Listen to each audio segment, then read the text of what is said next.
കൂട്ടുകാരെ, ഞാൻ ഇന്ന് ഡ്രാഗൺ ഫ്രൂട്ട് തൈ എങ്ങനെയാണ് ഉണ്ടാക്കണതെന്ന് കാണിച്ചു തരാം.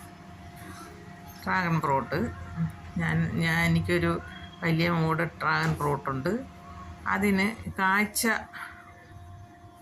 ഇതിൻ്റെ ശിഖരങ്ങളുണ്ട്.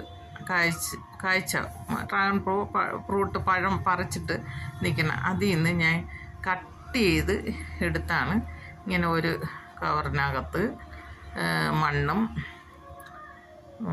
ചാണകപ്പൊടിയെല്ലാം മിക്സ് ചെയ്ത് അതിനകത്താണ് നിറച്ച് ഞാൻ ഇങ്ങനെ വെച്ചേക്കുന്നത്. അതിലിപ്പം മുള വന്ന് കൊച്ചു കൊച്ചു പൊടി തൈകൾ അതിലിരിപ്പുണ്ട്. അതാണ് കൊച്ചു തൈയാണ്, പൊടിച്ച് വന്നിട്ടുണ്ട്. അതിൽ 2-3 വന്നിട്ട് ബാക്കിയൊക്കെ മുള വരാനായിട്ട് അങ്ങനെ ഇരിക്കുന്നുണ്ട്. ഇതുപോലെ തൈ ആക്കിയ ശേഷം